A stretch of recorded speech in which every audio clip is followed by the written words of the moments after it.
मैं तो अपने जीवन का सबसे अमूल्यतम, हर्षप्रद और महत्तम क्षण देख रहा हूँ। यही मेरी तपस्या, यही मेरी साधना, यही मेरी वरिवस्या, यही मेरी नमस्या और यही मेरी प्रतीक्षा का मूर्तिमान फल है।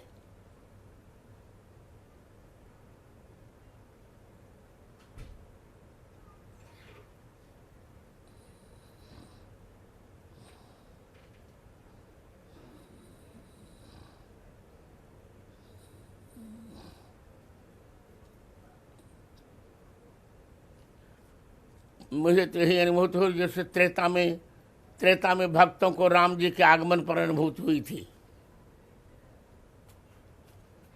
जब हनुमान जी महाराज ने समाचार सुनाया,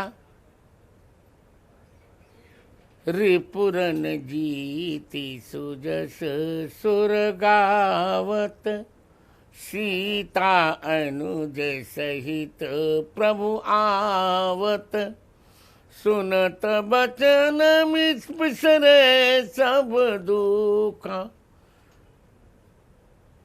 त्रिषावंत जिमि पाई पीयूषा। वही परिस्थिति से मेरी है।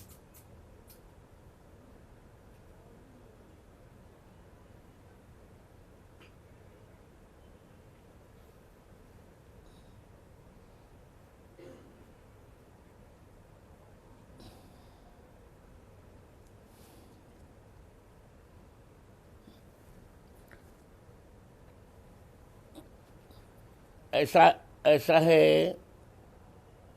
आपका नाम क्या है? अनन्या। ऐसा है अनन्या जी, दर्शन का सुख मुख से कहा नहीं जा सकता, वो केवल अनुभव किया जा सकता है। जैसा कि मानसकार कहते हैं, श्याम गौर किम कहूँ बखानी, गिरा अनयन नयन बिनु वाणी। वाणी के पास नेत्र नहीं होते और नेत्र के पास वाणी नहीं होती। तो प्रभु के दर्शन का जो आनंद है वो कहने की वस्तु नहीं, अनुभव की वस्तु है।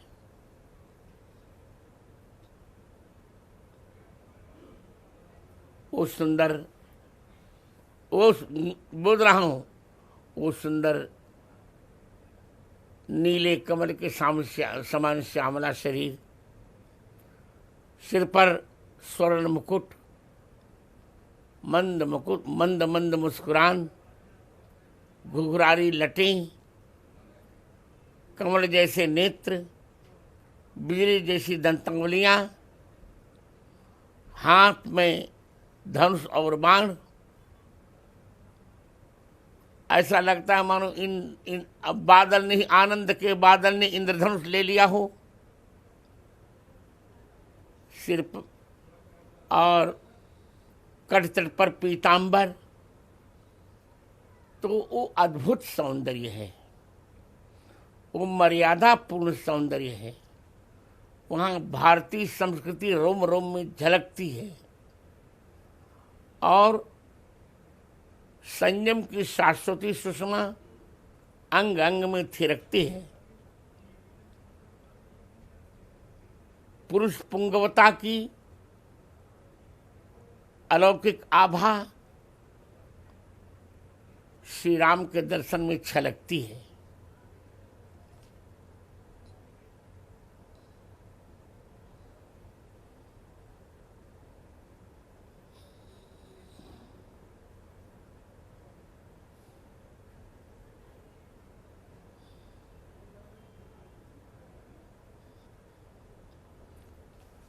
ये तो अपनी अपनी इच्छाएं हैं। जो जैसे मैं अपने राघवेंद्र राम जी को राघव ही कहता हूं,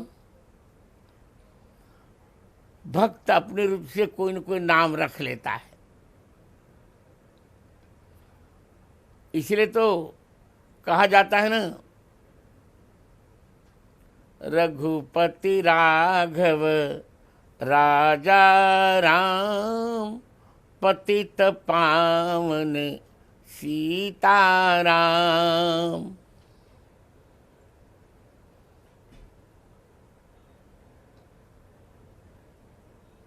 हाँ बोली।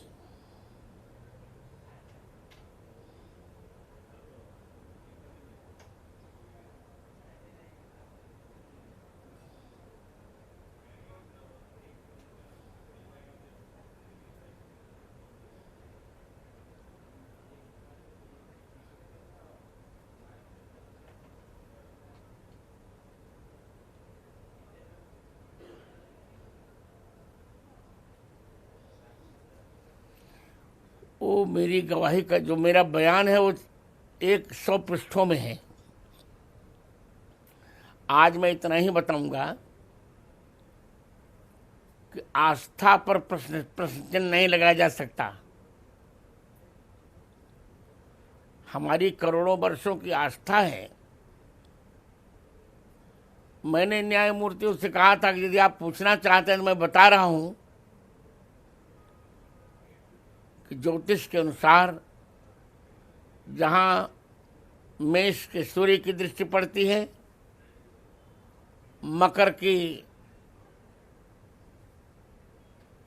मंगल की मेष मकर के मंगल की दृष्टि पड़ती है, तुला की शनि की दृष्टि पड़ती है और कर्क में बृहस्पति की दृष्टि पड़ती है और मीन के शुक्र की दृष्टि पड़ती है। वही है राम जन्मभूमि, जिसके उत्तर दिशा में जिसके उत्तर में ठीक 300 धनुष की दूर पर सरजू जी हैं। मैंने उनको 441 प्रमाण दिए थे और खुदाई जब हुई तो 437 प्रमाण सही निकले। 4 प्रमाण निकले थे वो धूमिल थे, वो भी हमारे ही पक्ष में थे। तो मैं तो अपने को धन्य मानता हूं कि मेरी प्रतिभा ने प्रभु का कार्य किया। और न्यायमूर्ति इतने प्रसन्न हुए कि हमारे मुस्लिम जज ने कहा था, sir you are divine power.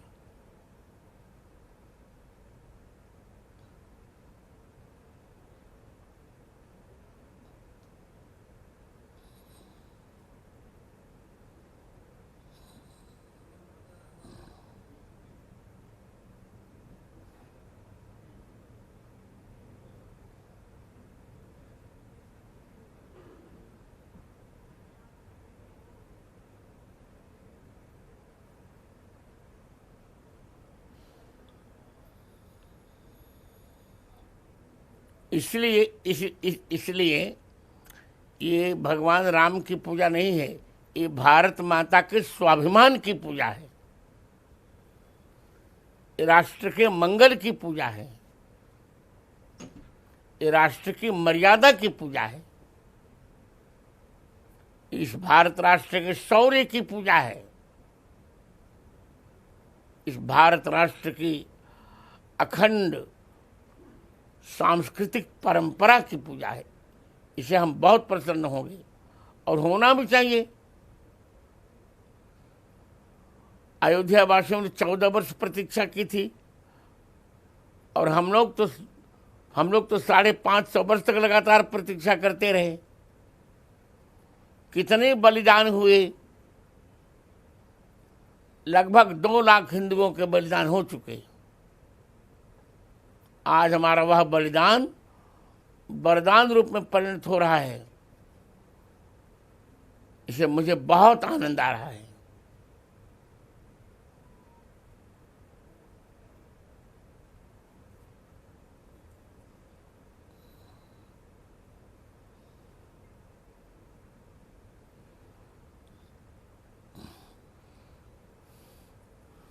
उतनी ही जैसे वनवास जाने के पश्चात अयोध्या की जो स्थिति थी, राम जी के लौटने पर जैसी स्थिति बनी वही परिस्थिति आज बन रही है। राम मंदिर के बिना अयोध्या दुखी थी, विषण्ण थी, अवसाद था, और आज हमारे जीवन में प्रसन्नता, प्रसाद, आनंद, उत्साह, उमंग और उत्सव की झूम मच रही है।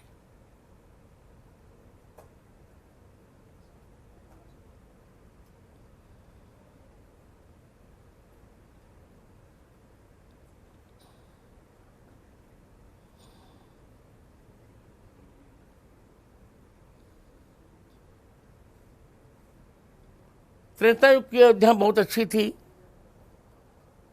आयतादश्चद्वे च योजनानि महापुरी श्रीमती तीर्ण विस्तीर्ण विस्तीर्णा सुविभक्त महापथा। 12 योजन आयत, 3 योजन विस्तीर्ण, सरजू विराज नहीं थी। वही अयोध्या ये भी है, कोई परिवर्तन नहीं आया है। क्योंकि जब त्रेता के सूर्य में परिवर्तन नहीं है, त्रेता के चंद्र में परिवर्तन नहीं है, तो त्रेता की अयोध्या में भी कोई परिवर्तन नहीं है। और हम 22 जनवरी को त्रेता की अयोध्या के ही साक्षात्कार करेंगे। बस अब बहुत हो चुका।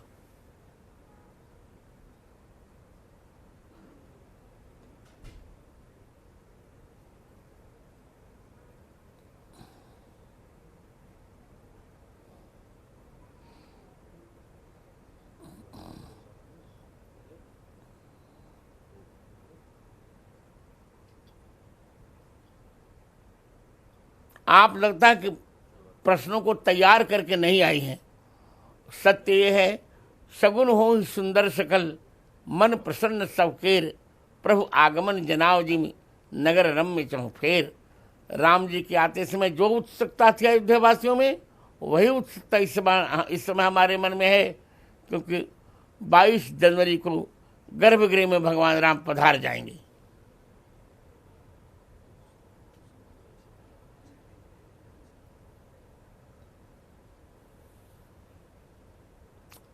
मैं कितनी बार आपसे कहूं,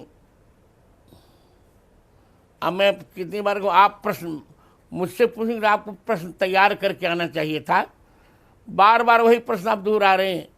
मैं इतना प्रसन्न हूं कि जितना अयोध्यावासी प्रसन्न था, अपनी प्रशंसा में आज कर नहीं पा रहा हूं अपनी प्रसन्नता।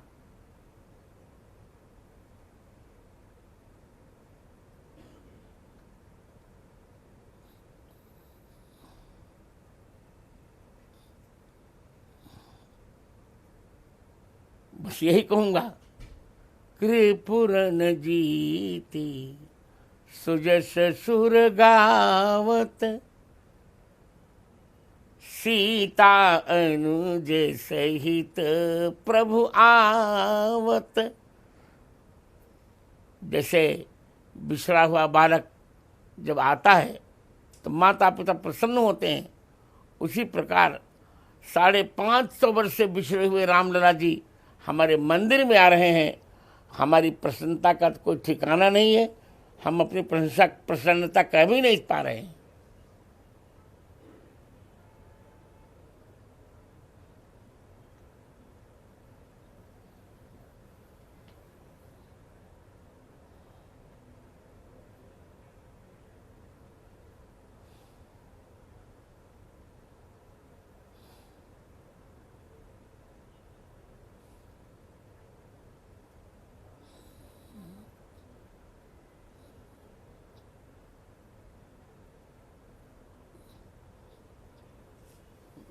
आप समझ ही नहीं पा रहे, मैं क्या बताऊं आपको।